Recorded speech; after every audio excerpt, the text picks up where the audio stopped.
21 days into the disappearance of Nancy Guthrie, investigators are now analyzing three critical pieces of footage that may redefine the timeline. A street camera recording, a gateside figure captured at 1:45 a.m., and newly surfaced unmasked video from a private witness.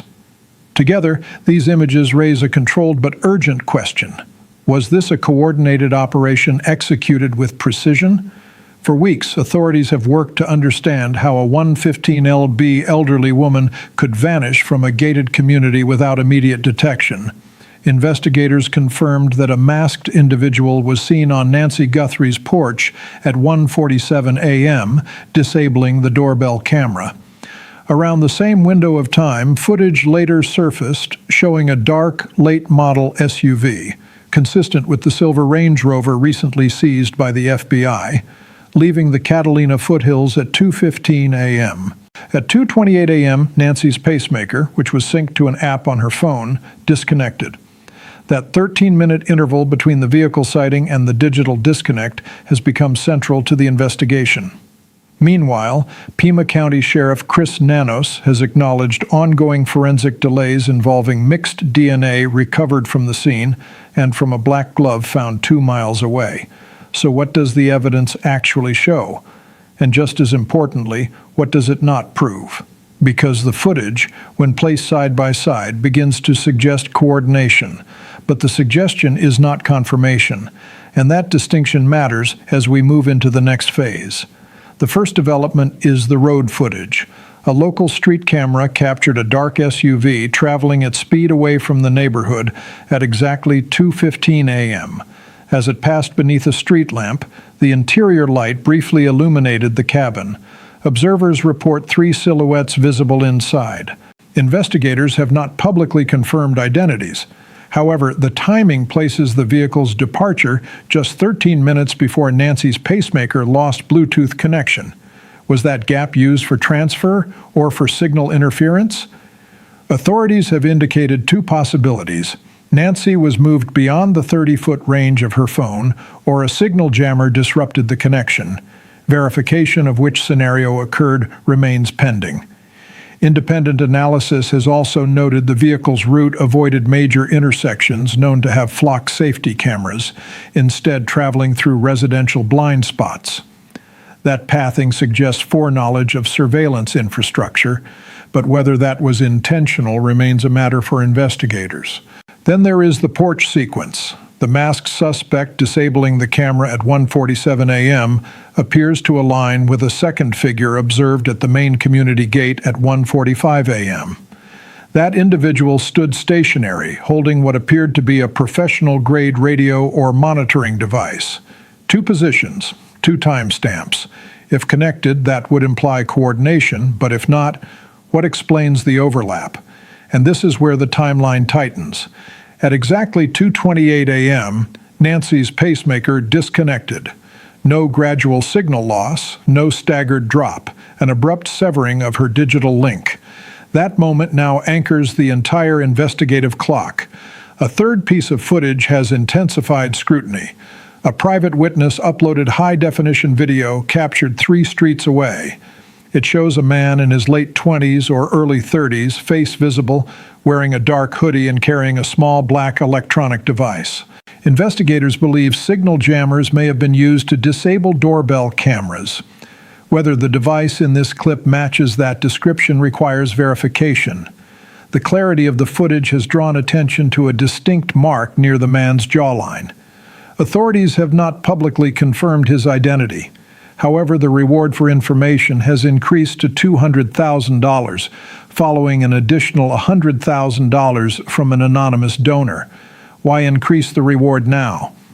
Law enforcement has pivoted toward investigative genealogy after DNA recovered from the scene did not produce hits in CODIS, the National Criminal Database.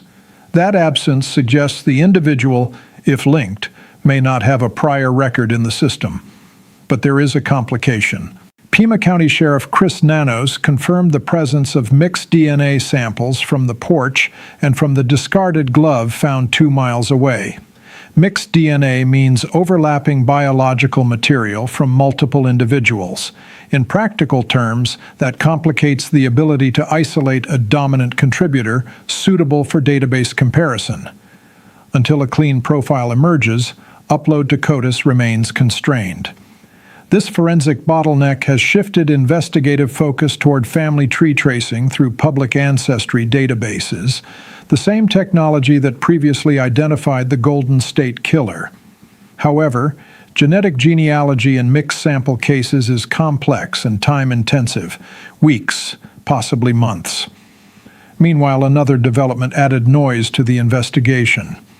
Derek Kayla was arrested by the FBI for sending ransom texts demanding Bitcoin from Nancy's family. Authorities later clarified he had no connection to the abduction and described him as a hoaxer. He now faces federal charges. That arrest eliminated one false lead, but it also highlighted a contrast. The individuals seen in the footage have made no known contact, no ransom demand, no digital trace. Is that silence strategic or coincidental? And how does the gate footage factor in? The individual at the community gate was observed repeatedly glancing at his device and toward Nancy Street. Investigators are examining whether he may have been monitoring signal interference or scanning frequencies. That interpretation remains under review. What is confirmed is the synchronization: gate presence at 1:45 a.m., porch activity at 1:47 a.m., vehicle departure at 2:15 a.m., pacemaker disconnect at 2:28 a.m., 4 timestamps, 1 tightening window. At present, the investigation faces 2 parallel tracks. First, forensic resolution of mixed DNA recovered from the porch and glove. Without isolating a primary contributor, investigators cannot conclusively match biological evidence to the individuals seen on video. Second, investigative genetic genealogy continues in the absence of a CODIS match. That approach depends on identifying relatives within public databases and building outward. The increased $200,000 reward indicates authorities believe public identification of the unmasked individual could accelerate progress. However, law enforcement has not publicly confirmed that the man in the unmasked footage, the gate lookout, and the vehicle occupants are the same individuals. That connection remains an inference, not a declaration, and that distinction carries legal weight. As the case passes the 21-day mark, attention remains fixed on laboratory analysis and cross-referencing efforts. Sheriff Chris Nanos has acknowledged the forensic delays. The FBI continues parallel work. Investigators have also indicated concern regarding Nancy's medical needs, given her reliance on a pacemaker and daily medication. Officials have stated they believe she may still be alive and held locally, though verification of that assessment remains ongoing. The next critical milestone will likely come from the laboratory, either confirmation that a dominant DNA profile has been isolated or progress within investigative genetic genealogy tracing. Until then, the timeline stands as it is: 1:45 a.m., gate figure; 1:47 a.m., porch camera disabled; 2:15 a.m., SUV departing; 2:28 a.m., pacemaker disconnect. The footage provides structure. The forensics must provide certainty. And the central question remains unresolved. Was this a precisely coordinated extraction? Or are investigators still looking at fragments of a larger, unfinished picture?